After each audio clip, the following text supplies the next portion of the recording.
Salam, jumpa lagi dalam lanjutan belajar bahasa Yunani. Secara khusus, kali ini kita belajar kata kerja bagian ke-14, yaitu modus imperatif. Modus imperatif. Nah, teman-teman, mari kita melihat modus imperatif. Nah, modus imperatif, kalau kita melihat bahwa mengingat kembali, materi yang sudah kita pelajari adalah modus indikatif, partisip, dan infinitif. Nah, sekarang kita akan berlanjut dengan modus imperatif.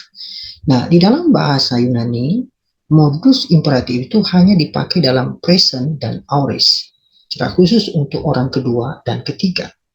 Dan modus ini menyatakan perintah, dorongan, atau larangan. Nah, yang perlu diperhatikan adalah akhiran-akhirannya ini sangat berbeda dari akhiran-akhiran modus indikatif. Nah, contohnya dalam bentuk present, ya, dalam bentuk present, dalam jumlah tunggal, orang pertama tunggal itu kalau kita melihat ya, bentuk aktif dan medium dan pasif.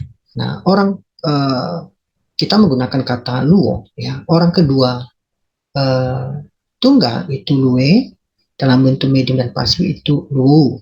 Orang ketiga tunggal lueto, dalam orang ketiga tunggal medium itu lueto. Nah, kita melihat dalam bentuk jamak, orang kedua jamak luete, orang kedua jamak medium itu lueste, orang ketiga jamak itu luetosan, dalam bentuk medium dan pasif orang ketiga jamak itu luestosan.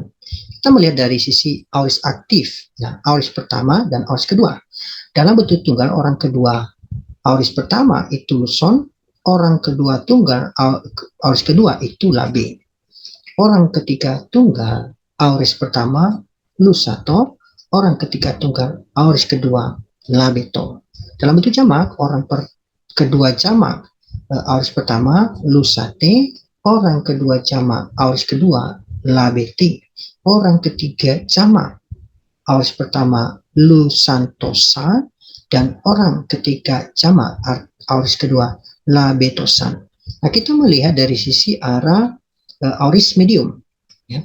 Aorist medium dalam bentuk jumlah tunggal, orang kedua tunggal aorist pertama lusai, orang kedua tunggal aorist kedua geno, orang ketiga tunggal aorist pertama lusasto, orang ketiga tunggal aorist kedua itu genesto.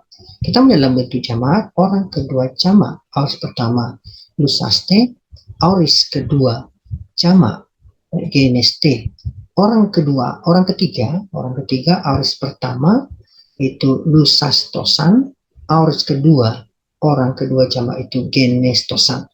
Nah, kita melihat aorist pertama dan aorist kedua dalam arah pasif. Nah, dalam bentuk tunggal, orang kedua aorist pasif dalam aorist pertama itu luteti, aorist kedua itu apostaleti, orang ketiga tunggal luteto, orang ketiga tunggal aorist kedua apostaleto. Dalam bentuk jamak, orang kedua jamak lutete, orang kedua aorist kedua apostalete, orang ketiga jamak aorist pertama lutetosan, dan orang ketiga jamak aorist kedua apostoletosan. Nah, kata kerja tunggal itu orang kedua itu isti, orang ketiga esto atau eto. Dalam bentuk jamak, orang kedua este, orang ketiga estosan.